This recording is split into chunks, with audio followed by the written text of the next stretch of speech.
हाँ दोस्तों, तो 20,000 रुपए का budget and loads of confusion. I mean 20,000 रुपए के बजट में इतने सारे स्मार्टफोन अवेलेबल हैं कि हमको बहुत ही ज्यादा मुश्किल होती है एक बेस्ट स्मार्टफोन चूज करने में। लेकिन ये वीडियो इजीली आपका कंफ्यूजन खत्म करने वाला है। तो आज की इस वीडियो के अंदर दो बेस्ट स्मार्टफोन रहने वाले हैं जिनके बीच हम एक डिटेल लड़ाई कराने वाले हैं। फर्स्ट है हमारा रिसेंटली लॉन्च iQOO की तरफ से iQOO Z10R and second phone जिसको भाई कोई भी इंट्रोडक्शन की जरूरत नहीं है। अब ये जो सेकंड फोन है ये नई नवेले ब्रांड्स की तरफ से है जिसका नाम है CMF Phone 2 Pro। तो आज के वीडियो इन दोनों फोन के ऊपर ये एक डिटेल कंपैरिजन रहने वाला है जिसको आपको भाई क्लियर आइडिया हो जाएगा कि आपको किस फोन के साथ जाना चाहिए। और अगर आप 20,000 रुपए के अंदर कोई स्मार्टफोन लेने का सोच रहे हैं तो आई थिंक आपको ये वीडियो जरूर देखना चाहिए। तो चलिए दोस्तों, no time to waste, let's go. अब यहाँ पर दोनों फोन्स की प्राइस की बात करें तो दोनों फोन्स का प्राइस सिमिलर है। CMF Phone 2 Pro आपको 19,000 रुपए का देखने को मिलता है विदाउट ऑफर एंड इसके अपोजिट iQOO Z10R का बेस वेरिएंट आपको 19,500 रुपए में देखने को मिलता है। और दोनों फोन्स का बेस वेरिएंट 128 GB से स्टार्ट होता है एंड अगर आप ऑफर वगैरह लगाते हो तो भाई आप दोनों फोन को 17,500 रुपए में बाय कर सकते हो। अब चलो दोनों स्मार्टफोन्स के बारे में बात कर लेते हैं। सबसे पहले डिजाइन से शुरू करते हैं। अब यहाँ पर साइड बाय साइड आप दोनों फोन का डिजाइन देख सकते हो। डिजाइन के मामले में दोनों फोन काफी ज्यादा कमाल के हैं, लेकिन भाई यहाँ पर CMF Phone 2 Pro थोड़ा ज्यादा कमाल का है और आजकल की जो यूथ जनरेशन है उनको ये डिजाइन ज्यादा पसंद आने वाला है क्योंकि यहाँ पर CMF Phone 2 Pro का डिजाइन भाई मार्केट में एक अलग ही पहचान लेकर आता है, बहुत यूनिक लगता है। अब लास्ट ईयर इन्होंने जो CMF Phone 1 लॉन्च किया था उसमें आप बैक पूरा कंप्लीट चेंज कर सकते थे,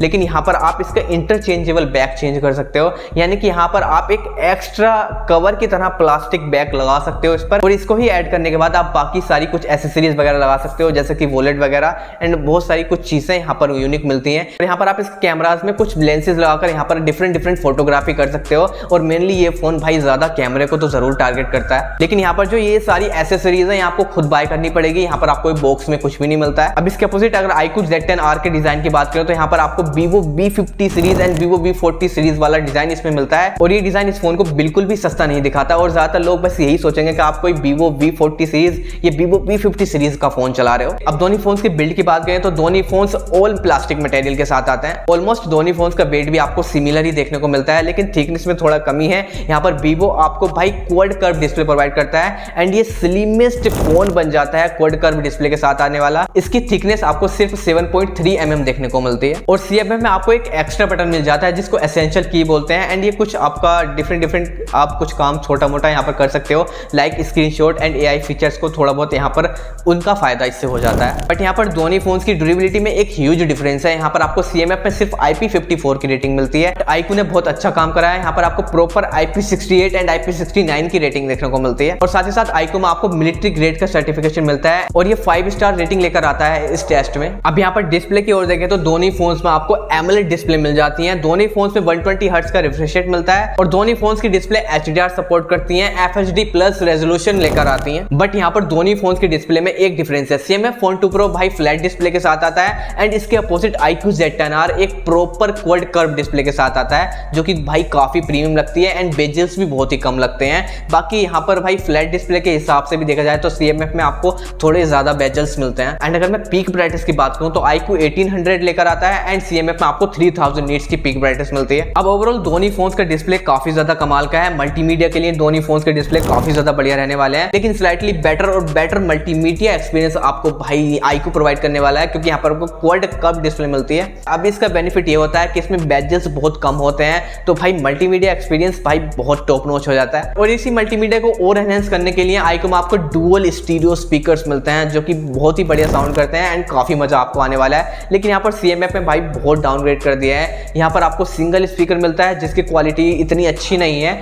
वो आपको भाई एक डिसेंट क्वालिटी देता है एंड अगर आप एक डुअल स्टीरियो स्पीकर्स वाले फोन से CMF पे शिफ्ट हो गए तो भाई एक ह्यूज साउंड डिफरेंस आपको उसमें लगने वाला है। अब नेक्स्ट दोनों फोन्स के कैमरास के बारे में बात कर लेते हैं। तो सबसे पहले मैं iQOO से शुरू करता हूँ। iQOO में आपको 50 मेगापिक्सल का एक सिंगल कैमरा मिलता है जो कि Sony IMX882 सेंसर है एंड ये एक ही काम का सेंसर है। बाकी 2 मेगापिक्सल का बोके सेंसर मिलता है, उससे कोई मतलब नहीं है एंड फ्रंट में 32 मेगापिक्सल का सेल्फी सेंसर मिलता है। अब यहाँ पर जो ये इसका मेन सेंसर है काफी बढ़िया काम करता है एंड सेल्फी भी आपको काफी कमाल की निकाल कर देगा। लेकिन इसके अपोजिट CMF की बात करूं तो भाई एक ह्यूज डिफरेंस हमको इन दोनों के कैमरास में मिल जाता है क्योंकि CMF Phone 2 Pro में आपको प्रॉपर क्वाड कैमरा सेटअप मिलता है। 50 मेगापिक्सल का मेन सेंसर मिलता है, 50 मेगापिक्सल का 2x टेलीफोटो लेंस मिलता है जो कि इस प्राइस में बहुत ही ज्यादा रेयर है एंड 8 मेगापिक्सल का अल्ट्रा वाइड भी मिलता है भाई एंड फ्रंट में आपको 16 मेगापिक्सल का सेल्फी सेंसर मिलता है। अब दोनों फोन के कैमरास के बारे में बोलूं तो CMF Phone 2 Pro भाई थोड़ा बेटर आपके लिए होने वाला है क्योंकि यहाँ पर आपको पोर्ट्रेट्स काफी ज्यादा बढ़िया मिल जाएंगे because of telephoto lens and साथ ही साथ अगर आपको अल्ट्रा वाइड वाइड लेंस की जरूरत है तो अल्ट्रा वाइड भी यहाँ पर आपको मिल रहा है एंड मेन सेंसर से भी आप अच्छी ठीक ठाक फोटोज निकाल पाओगे।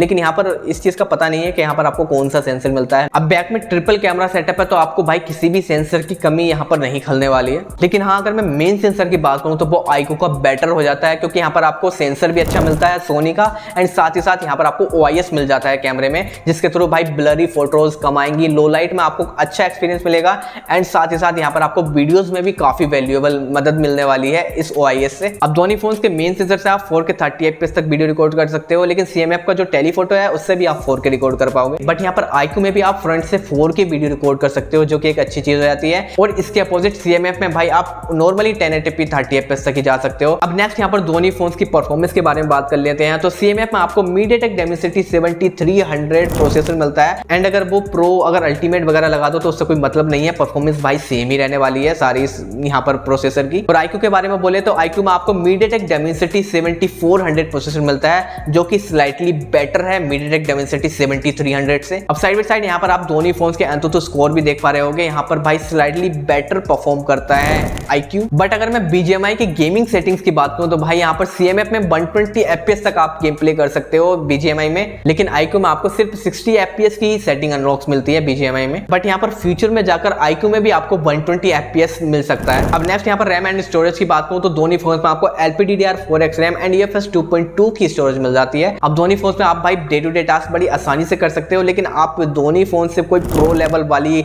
एंड वही हाई लेवल वाली गेमिंग परफॉर्मेंस आप इससे किसी से भी एक्सपेक्ट नहीं कर सकते हो। लेकिन हाँ, प्राइस के हिसाब से दोनों में ही आपको बढ़िया परफॉर्मेंस मिल जाती है। तो चलो आप दोनों फोन्स के सॉफ्टवेयर के बारे में देखें तो CMF में आपको नथिंग OS मिलता है एंड इसके अपोजिट iQOO में आपको FunTouch OS मिलता है। अब दोनों फोन्स अपने अपने लेटेस्ट UI पर रन कर रहे हैं एंड Android 15 के साथ आउट ऑफ द बॉक्स आते हैं। अब दोनों फोन्स के अपडेट की बात करूं तो iQOO में आपको 2 इयर्स एंड्रॉइड अपडेट मिलेंगे एंड 3 इयर्स सिक्योरिटी अपडेट मिलेंगे एंड इसके अपोजिट CMF में थोड़ा बेटर है, यहाँ पर आपको 3 इयर्स एंड्रॉइड अपडेट मिलने वाले हैं और 6 इयर्स तक आपको यहाँ पर सिक्योरिटी अपडेट्स मिलने वाले हैं, जो कि भाई बढ़िया है। अब दोनों फोन्स की UI के बारे में बोलूं तो भाई यहाँ पर नथिंग की UI बहुत मच बेटर है यहाँ पर FunTouch OS से, क्योंकि यहाँ पर आपको ब्लूटवेयर एंड एड्स का बिल्कुल भी मामला नहीं मिलता, बिल्कुल ब्लूटवेयर फ्री एक्सपीरियंस आपको CMF में मिलने वाला है। और इसके साथ साथ यहाँ पर आपको कुछ डिफरेंट कस्टमाइजेशन भी थोड़ा एक्स्ट्रा मिलते हैं एंड इसके अपोजिट अगर मैं यहाँ पर iQOO की बात करूँ तो यहाँ पर आपको भाई हॉट एप्स हॉट गेम को चेंज करके उनके नाम को चेंज कर दिए हैं, लेकिन भाई मामला वही है, आपको डिसेबल करना पड़ेगा सेटिंग में जाकर एंड इनका जो यहाँ पर जो ऐड वाला ऐप है उसको भी बिल्कुल आपको डिसेबल करना पड़ेगा, जिनसे कुछ नोटिफिकेशन वगैरह से आप बच सको, लेकिन कंप्लीटली तो भाई बचना थोड़ा मुश्किल है। अब दोनों फोन्स में आप कॉल रिकॉर्डिंग आसानी से कर सकते हो। CMF में भाई गूगल डायल मिलता है, उसमें आप ऐसे कॉल रिकॉर्ड नहीं कर सकते, लेकिन उसमें आपको डेडिकेटेड एक अलग ऑप्शन मिलता है जिससे आप व्हाट्सएप तक की भी कॉल रिकॉर्डिंग कर सकते हो एंड इसके अपोजिट iQOO में भाई इनका खुद का डायलर मिलता है, तो भाई कोई चिंता करने की जरूरत ही नहीं है, आप कॉल रिकॉर्डिंग आराम से कर सकते हो। एंड एक चीज मैं आप लोगों से भाई यहाँ पर पूछना चाहूंगा कि कितने लोग भाई उनको मेनली एंड बहुत ज्यादा जरूरी है उनको कॉल रिकॉर्डिंग वाला ऑप्शन अपने फोन में चाहिए ही चाहिए, और कितने लोग ऐसे हैं जो भाई कॉल रिकॉर्ड करते हैं, कमेंट में जरूर बताएं। तो अब गाइस दोनों फोन्स की बैटरी बैकअप की यहाँ पर बात कर लेते हैं। तो CMF में आपको 5000 mAh की बैटरी मिलती है विद 33 वोल्ट फास्ट चार्जर और बॉक्स में ही आपको भाई 33 वोल्ट का चार्जर मिलता है। CMF में लास्ट ईयर CMF फोन 1 में नहीं था, लेकिन इसमें है, ये चीज भाई इन्होंने बहुत अच्छी करी है। एंड इसके अपोजिट iQOO की बात करें तो iQOO में आपको थोड़ी बड़ी बैटरी मिलती है 5700 mAh की, और इसको चार्ज करने के लिए 44 वोल्ट का फास्ट चार्जर आपको बॉक्स में ही मिलता है। तो बैटरी के मामले में भी भाई थोड़ा iQOO बेटर निकल जाता है। अगर आपको बैटरी बैकअप स्लाइटली बेटर चाहिए तो iQOO एक बेस्ट ऑप्शन है। तो फाइनली अब सारी चीजें मैंने आपको डिटेल में डिस्क्राइब कर दी हैं एंड अब बात कर लेते हैं फाइनल वर्डिक्ट की, आई मीन कंक्लूजन की, कि आपको कौन सा फोन इन दोनों में से लेना चाहिए। तो गाइस सबसे पहले मैं आप लोगों से यहाँ पर एक बात करना चाहता हूँ, अगर आप इन दोनों फोन्स में से कोई फोन चूज करोगे तो भाई बहुत ज्यादा कंफ्यूजन क्रिएट होगा, और अब आपको क्या करना है, कॉपी पेन निकालिए एंड अपनी नीड्स लिखिए, आपको क्या क्या चीजें फोन में चाहिए और क्या क्या चीजें हैं जो अगर आपके फोन में ना हो तो आपको फर्क ना पड़े। तो भाई अब सबसे पहले यहाँ पर मैं CMF की बात आपको बताता हूँ। तो CMF को मैं भाई यहाँ पर इस प्राइस के हिसाब से एक ऑलराउंडर फोन बोल सकता हूँ, क्योंकि यहाँ पर भाई आपको डिस्प्ले भी बढ़िया मिल जाती है, डिजाइन लोगों को काफी ज्यादा पसंद आता है इसका, एंड साथ ही साथ यहाँ पर आपको परफॉर्मेंस भी अच्छी मिल जाती है एंड प्रॉपर यहाँ पर आपको क्वाड कैमरा सेटअप मिल जाता है, और साथ ही साथ UI भी काफी बढ़िया है एंड ओवरऑल सारी चीजें ठीक ठाक है। लेकिन 3 चीजें ऐसी हैं जो भाई इस फोन में मुझे बिल्कुल भी बढ़िया नहीं लगी। सबसे पहला यहाँ पर इसके स्पीकर, भाई स्पीकर एक डिसेंट ही क्वालिटी यहाँ पर प्रेफर करते हैं। नेक्स्ट है यहाँ पर भाई इसके कैमरा में OIS का ना होना, आई मीन होता तो और ज्यादा बेटर होता, लेकिन फिर भी भाई प्राइस के हिसाब से हम शिकायत नहीं कर सकते हैं क्योंकि